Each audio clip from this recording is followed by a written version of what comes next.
Greetings, ladies and gentlemen, and welcome to this narration of the web series The Nature of Predators. If you are new to the series, there is a playlist listed down below in the description, and as always, I hope that you enjoy. Chapter 96. Memory Transcription Subject, Captain Soblin, United Nations Fleet Command. Date, Standardized Human Time, December 5th, 2136. To recount the harrowing hours after the initial clash would be a strenuous ordeal in itself. The Terran's intention was to turn this into a lengthy battle, one which could go on for days. It was gut-wrenching to see the Arxor vessels huddled around Silas's azure shape.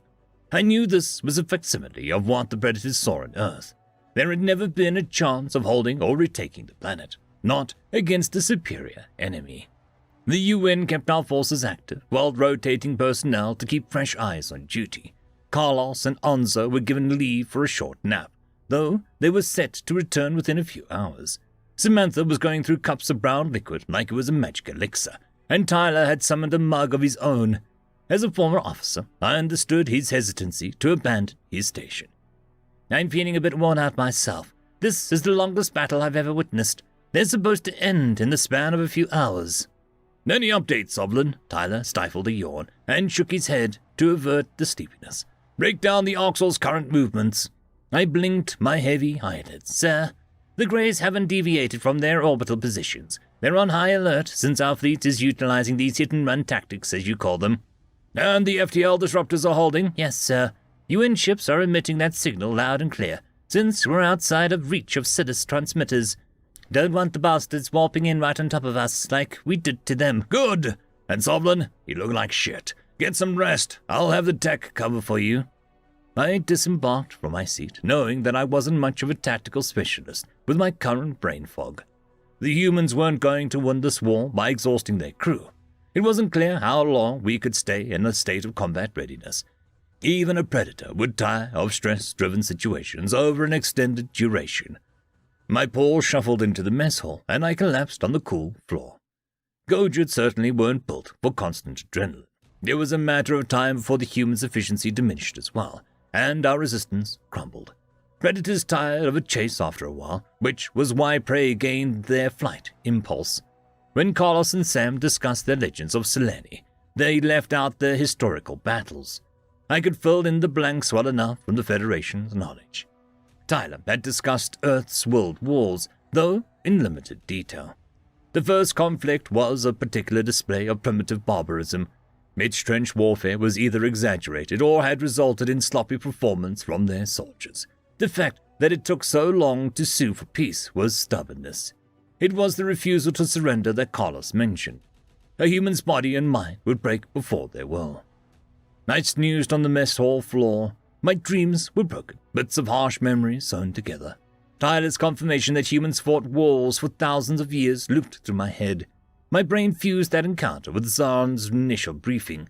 The Takan doctor had been empathic, stating that the Terrans tormented each other through constant battle. Humans are conquerors who derive pleasure from dominating others. That is what their explorers have always done on their homeworld. They are aggressive, brutal, and territorial, Zorn's voice declared. Tyler, hurling me into the cabinets, resurfaced. It's just how we are, man. The imagery became increasingly surreal and chaotic as my subconscious grasped at examples of their empathy. The humans had allowed a Gojit's hospital ship to pass at the border skirmish. Those pilots' radio chatter had conveyed a desire to talk, not fight. Throughout that clash, their forces ignored the vulnerable colony and hammered our military outposts instead. Those weren't the actions of an out-of-control brutes. A calloused hand shook my shoulder, and I groaned as I stirred. The explorers on Venel Prime hadn't done what Zahn implied. First contact should have been Tava's world and conquered. When even Tyler acknowledged that invigorating drive, how could I understand mankind's dichotomous nature, when the past and present were contradictions? If I solved that riddle, I might give me an honest perspective of the Gojit's monstrous sight, too. Soblin, you can't just sleep out here. Carlos was hovering over me and taking care to avoid my bristling spines. We let you get a few hours of shut-eye, but someone's going to step on you. I rubbed my eyes. Carlos, are humans as species conquerors? I don't think so. We're warriors and some people confuse the two, mixing clannish tendencies in competition. Then believe that your enemy is intrinsically different from you. Yes, we felt the way towards our own, but look what the herbivores did to us because of that same belief. You're saying old humans didn't see their enemies as people? Yes, that's the belief that makes monsters of us all. Nobody has empathy for someone that is too unalike. The pieces clicked in my brain alongside a rush of horror. The Federation was guilty of the same savagery as humans. They pillaged and condemned Earth because predators weren't people. Brutal capabilities didn't just lurk inside primitive uplifts and flesh-eating species.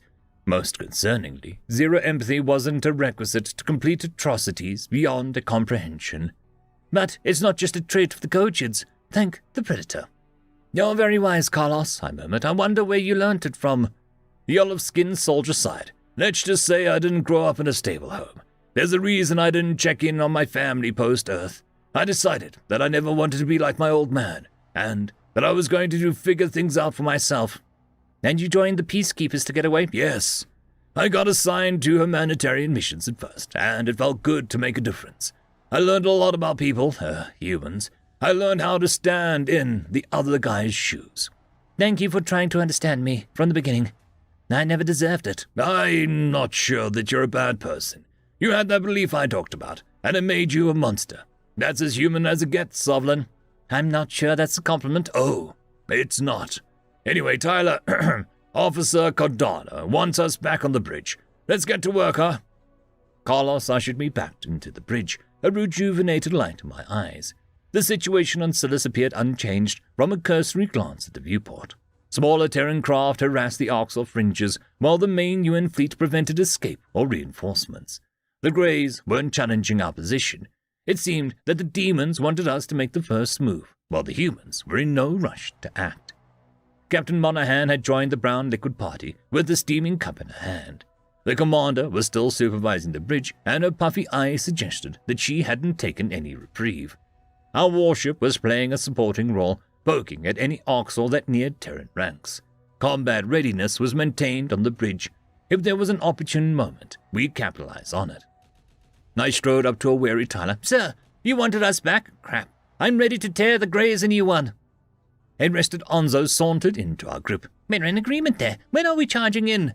We're making plans, the blonde-haired human growled. Listen to what we intercepted while you were out. The Arxel got a nice call through their, shall I say, poorly hidden FTL comms. I peered at the sensor officer's screen and saw video clips from across the region. It was news to me that the Arxel possessed FTL communications. Building such a network seemed beyond their intelligence. How had the Federation never detected this infrastructure, if it existed? Nonetheless, it was tough to argue with footage that couldn't have reached us yet. The first clip Tyler selected was from a probe encircling a military station, and massive hangars were visible from above, alongside a few patrollers circling lazily. Alarms sounded on the base moments before sleek bombers blinked into existence. I could see the UN insignia emblazoned on their hulls alongside other retrofits. The upgrades were apparent from what humanity's allies first loaned them. So this is why there weren't more numbers in the Shadow Fleet. The resources were diverted elsewhere, not just to the war with the Federation.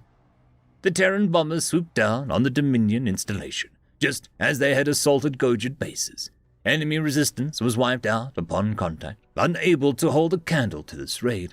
Munitions rained down on the Marshall Station and obliterated its defensive outfits first. Explosions punished the living quarters next. Any filthy Greys still aboard were buried. The humans ensured that nothing remained of the base and that no Arxel escaped off-world. It floored me that the Greys had allocated so few ships to defense. Then again, the aggressive monsters couldn't think of anything but killing. Their singular focus was inflicting torment upon the Tillfish homeworld. It had been a long time since the Arxel met a worthy foe. Samantha swallowed a gulp of her bean drink. It's the same scene in every base that we're aware of. Even if these Feckwits take Silas, they'll have no place for the ships to return. Oh, and we sniped the cord from the comms too. I flicked my claws. Nice work. You took the bastards for everything they were worth. We took something else of theirs too, Tyler chuckled. You'll like this, Gojid. The human picked out a new video from the data feed. A Terran transport was docking with a streamlined station, which seemed like a Taylor ship traffic rather than a war. More UN craft latched onto other compartments. rather than causing a traffic jam in the main hangar. The primates were well practiced at forced entries. They made an opening or picked a lock where necessary. Tyler jumped to an internal security feed, which showed armored humans bursting through an emergency lock. Fattened Orcs or guards greeted them with gunfire, but the Terrans overran their garrison. The boarding party mowed down their opposition and barked to each other about rescuing captives. Several primates returned past the camera, carrying prey aliens that were in poor condition. We had plans to liberate the cattle farms since day one. Now that we know how the Greys operate, we're fucking hitting every farm too, Samantha hissed. Carlos bared his teeth. Our estimates are millions of cattle per sector. How are we going to get them all off-world? They're in our custody, that's all that matters. Tyler suppressed a yawn and blinked with drowsiness. We'll move as many as we can. That's one hell of a humanitarian victory, Carlos. Forget the logistics, I said. Onso curled his lip. Why aren't the Greys going back for their assets? Because that ship has sailed, buddy, Tyler answered. They threw the whole sector for one rock. Might as well take sinners. They have nothing to lose. Satisfaction swelled my chest, and the yodel brightened with content as well. The Orcs just lost all major assets and infrastructure across 100 light-year radius. This could be a pivotal turning point in the war. While the humans had sacrificed Silas, they had undermined the Greys' manners everywhere else. This was a cause for celebration, no matter what unfolded in the system. I'd love to see the Predators losing their dim-witted minds, I chuckled. Samantha folded her arms. Would you? Show him what they directed at us. Tyler brought up a single outbound transmission, and the visage of a female Grey materialized. It was the same one taunting the humans at the start of the battle. Now, its maw was agape with fury. Its eyes were furious slits. It jabbed its claws at the camera, like it wished to stab the listener through the screen.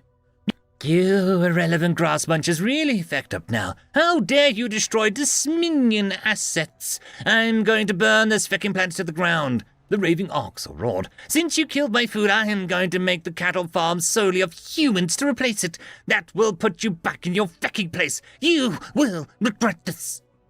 I blinked in confusion.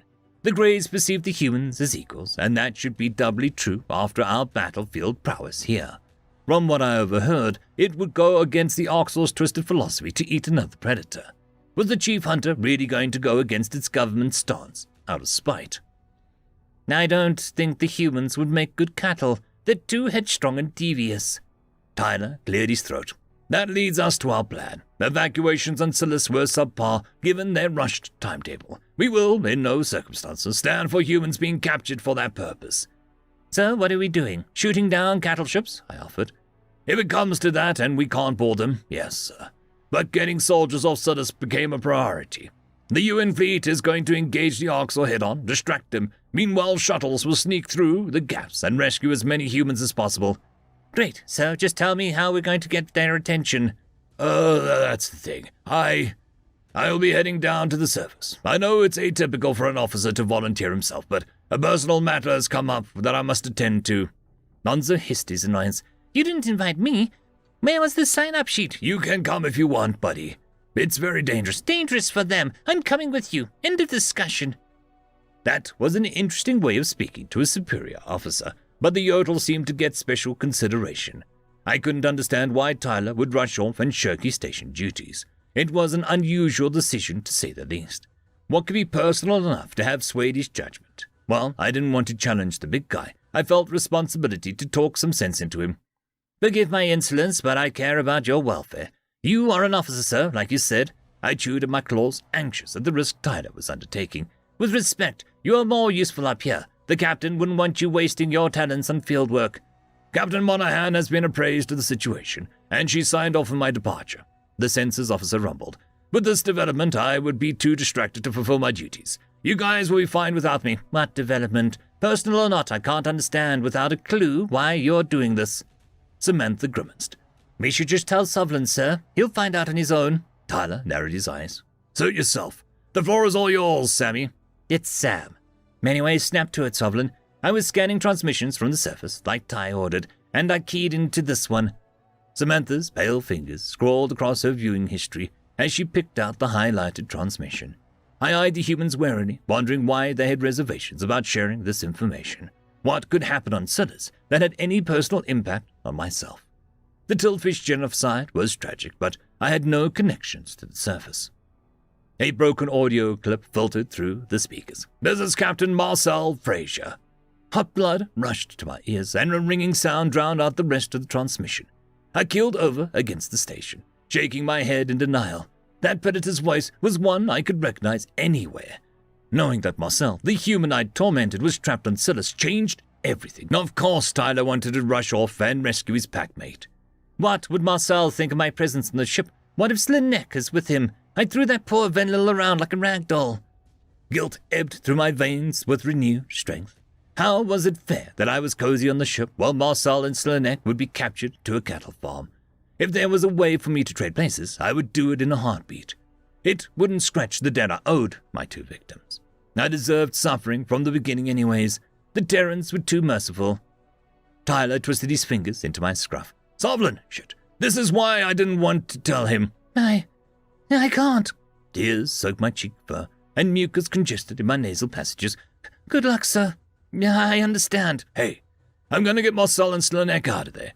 You just need to pull someone off nav station to fly my shuttle. I know those folks are a lot harder to replace than us people reading screens. Not sure that we can spare a pilot, but I have to get to Silas."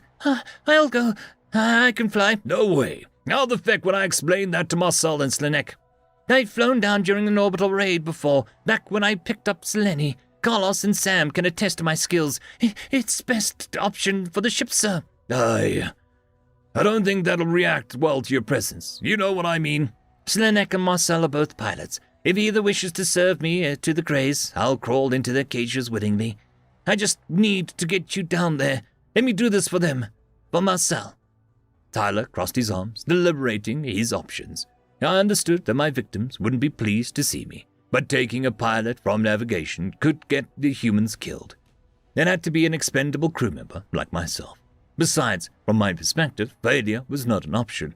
Marcel and Slinek would be saved if I had to sacrifice myself in the process.